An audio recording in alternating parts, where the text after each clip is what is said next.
Hello everyone, আসসালামু আলাইকুম। সবাই কেমন আছো? আশা করি সবাই অনেক বেশি ভালো আছো। আমরাও আল্লাহর রহমতে অনেক ভালো আছি। আমার চ্যানেলে নতুন আরেকটা ভিডিওতে সবাইকে স্বাগত। আপুরা ভাইয়ারা সবাই আমাকে সাপোর্ট করবা, আমি চেষ্টা করব সবাইকে সাপোর্ট করার জন্য। আর আমার চ্যানেলটি অবশ্যই সাবস্ক্রাইব করবা। আর আমার ভিডিওটা যদি ভালো লেগে থাকে তাহলে লাইক দিতে ভুলো না। লাইক দিয়ে পুরোটা ভিডিও কন্টিনিউ করার চেষ্টা করবা। আর দয়া করে বেল বাটনে ক্লিক করে অল অপশনটি ক্লিক করে রাখবা, যাতে করে প্রথম ভিডিও দিলে তোমাদের কাছে তাড়াতাড়ি পৌঁছে যায়। আর তোমাদের বন্ধুদের কাছে অবশ্যই শেয়ার করবা।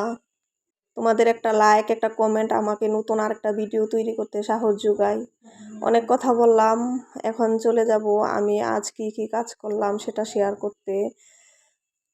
বন্ধুরা, দেখতে পাচ্ছ আমার রুমের কি একটা অবস্থা। সকালে রুম গুছাতে পারিনি, শরীরটা প্রচুর খারাপ ছিল, তাই শুয়েছিলাম। শুয়ে থাকলে তো চলবে না, কাজ তো করাই লাগবে। শোয়া থেকে উঠে রুমটা গুছিয়ে নিব।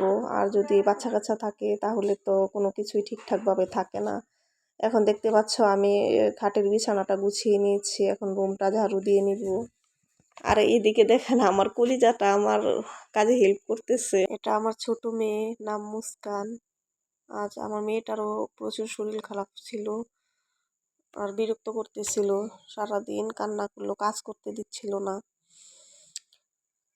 তো যাই হোক, এদিকে রুমটা ঝাড়ু দিয়ে নিচ্ছিলাম। ঝাড়ু দেওয়ার পর আবার দুপুরের জন্য রান্না বান্না করতে হবে। তো এই তো আমি চলে আসলাম রান্না করতে। আমি ভাতটা বসিয়ে দিয়েছিলাম আগেই। তো এখন ভাতটা হয়ে আসছে, ভাতের মাঠটা গিলে নিব। তো এইদিকে আমি লাল শাক ভাজি করবো, ওইটার জন্য কড়াইতে পেঁয়াজ কুচি, রসুন কুচি আর কাঁচামরিচ ফালি করে দিয়েছি। এটা ভালো করে ভেজে ব্রাউন কালার করে নেওয়ার পর আমি লাল শাকগুলো দিয়ে দিব। লাল শাকগুলো দেওয়ার পর আমি মশলা দিয়ে নিব। প্রথমে দিলাম লবণ, তারপর দিলাম হলুদের গুঁড়া, তারপর ধনিয়ার গুঁড়া দিয়ে ভালো করে নেড়ে চেড়ে মিশিয়ে ঢাকনা দিয়ে ডেকে দিব। তো দেখতে পাচ্ছেন যে আমার লাল শাক ভাজিটা হয়ে গিয়েছে। লাল শাক ভাজিটা আমি তুলে নিলাম। এখন রান্না করব মুরগির গোশত। তো ভাবলাম যে মুরগির গোশতটা একটু ভালো করে ভেজে নিয়ে তারপর রান্নাটা করব। ভেজে নিয়ে রান্না করলে ভালো লাগে মুরগির গোশতটা। তো মুরগির গোশতটা আমি এদিকে বাছতেছিলাম, হালকা একটু ভেজে নিব। রান্নাটা করতে আজকে একটু দেরি হয়ে গিয়েছিল, নিজেরও শরীর ভালো না, তারপর আবার মেয়েটাও বিরক্ত করতেছিল।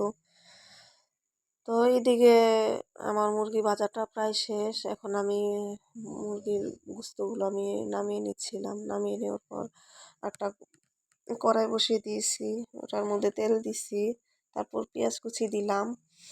এখন এটা ভালো করে নেড়ে চেড়ে ব্রাউন কালার করে নেব। এর মধ্যে আবার তেজপাতা, এলাচ, দারচিনি দিয়ে দিলাম। এ পর্যায়ে আমি দিয়ে দিব রসুন বাটা, আদা বাটা। এগুলোকে ভালো করে আমি একসাথে ভেজে নিব। ভেজে নেওয়ার পর আমি অল্প পরিমাণে একটু পানি দিয়ে নিব।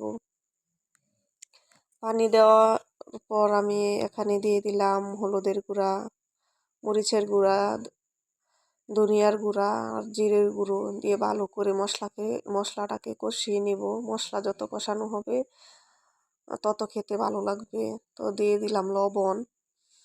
তা আমার দেখতে পাচ্ছেন এদিকে মশলাটা কষানো শেষ, তারপর মুরগির গোস্তগুলো দিয়ে দিলাম।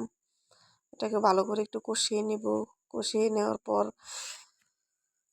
আমি পরিমাণ মতো পানি দিয়ে নিব। তো দেখতে পাচ্ছেন যে আমার মশলা আর মুরগির গোস্তটা প্রায় কষানো শেষ। এ পর্যায়ে আমি পানি দিয়ে নিলাম পরিমাণ মতো।